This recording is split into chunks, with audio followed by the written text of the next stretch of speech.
Est-ce que tu t'es déjà levé un matin en sachant d'avance que tu allais souffrir, mais que tu as décidé quand même d'aller travailler? Parce que c'est ça, la réalité de millions de personnes. Ce ne sont pas des personnes qui exagèrent et ce ne sont pas non plus des personnes qui cherchent à fuir leurs responsabilités. C'est juste des personnes qui se battent contre leur propre corps tous les jours et qui décident quand même de continuer. Aujourd'hui, on va ouvrir un nouveau chapitre sur cette chaîne. Douleur chronique et travail.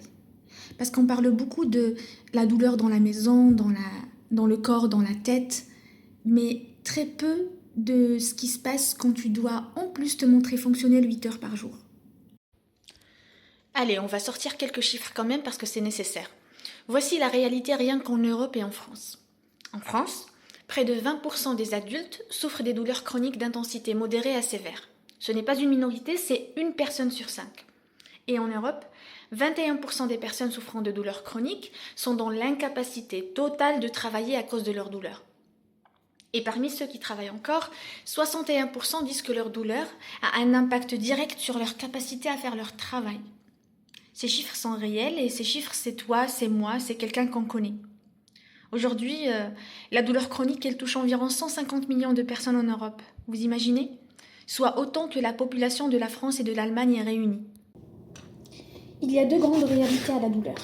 L'absentéisme d'abord, quand la douleur est trop intense pour se lever, et ça tout le monde peut comprendre, c'est visible.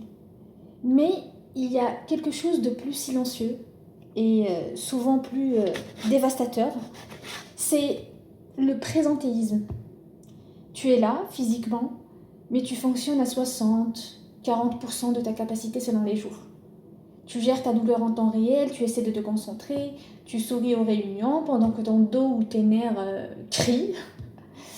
Et, euh, et pendant tout ce temps, le regard des autres. Parce que la douleur chronique, souvent, ça ne se voit pas. Et ça, c'est un enfer particulier, d'accord?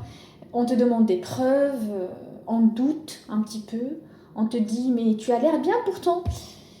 Et vous saviez que le 16e baromètre du défenseur des droits qui a été publié en 2023 annonçait qu'une personne sur 6 atteinte de maladies chroniques déclarait avoir subi une discrimination ou du harcèlement au travail en raison de son état de santé. Et c'est pire encore pour les personnes qui ont des maladies visibles. Il y a aussi un chiffre qui m'a arrêté net et je vais vous le partager, même si ça n'a rien à voir avec la douleur chronique. Mais j'ai su que un tiers des personnes qui déclarent avoir un cancer perdent leur emploi dans les 2 ans qui suivent. Un tiers. C'est pas choquant ça? En tout cas, la majorité des personnes qui ont subi du harcèlement ou de la discrimination au travail reconnaissent que leur état de santé mentale s'était dégradé. Et oui, on ne peut pas parler de douleur chronique sans parler de ce que ça fait aussi à l'intérieur. La douleur fragilise la santé mentale, ça on le sait. Le travail vient rajouter de la pression. La discrimination au travail aggrave tout. Et c'est une spirale. Mais c'est une spirale documentée. Et souvent, la personne souffre en silence. Elle souffre en silence parce qu'elle a peur de perdre son emploi, parce qu'elle a peur d'apparaître comme un fardeau ou qu'on lui colle en fait une étiquette. Elle a peur aussi de ne jamais retrouver de travail si elle s'arrête. Et cette peur, malheureusement, elle n'est pas irrationnelle. Tu vas me dire, et moi dans tout ça? Eh bien, je ne vais pas te dire de pratiquer la pleine conscience et que tout ira mieux, ce n'est pas la réponse que tu mérites. Par contre, je peux te dire des choses qui existent et que beaucoup de gens ne connaissent pas. Donc ne quitte pas, je reviens tout de suite. Alors commençons par le commencement. Premièrement, le mi-temps thérapeutique. Sache que tu peux reprendre ton travail à temps partiel tout en percevant tes indemnités journalières. C'est un droit. Parle-en à ton médecin traitant si tu ne l'as pas fait encore. 2. L'aménagement de poste. L'employeur normalement est tenu d'adapter ton poste à ta situation. Et le refus peut constituer même une discrimination. Pourtant, malheureusement, 29% aujourd'hui des cas chroniques n'ont pas de poste adapté à leur situation. Et dans un tiers des cas, honnêtement, les employeurs ne suivent pas les préconisations du médecin de travail.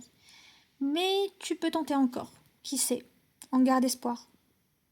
3. Le médecin du travail. C'est ton super-héros, c'est ton allié le plus sous-utilisé.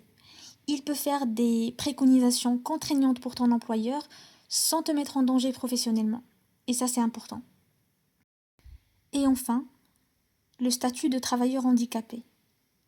Si ta douleur chronique est reconnue, elle peut t'ouvrir des droits supplémentaires à la formation, à la mobilité professionnelle, à l'aménagement de poste. Rappelle-toi s'il te plaît, c'est un outil, c'est pas une étiquette. Ce sujet me tient à cœur parce que le travail, ce n'est pas juste une question de salaire pour moi. C'est aussi de l'identité, du lien social, du sens.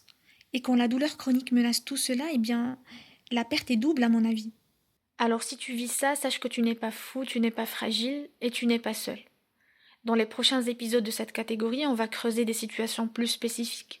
Comment parler de sa douleur à son employeur, par exemple, comment gérer une rechute au travail, comment demander un réaménagement de poste, comment envisager une reconversion aussi, quand ton corps ne peut plus suivre ton ancien métier.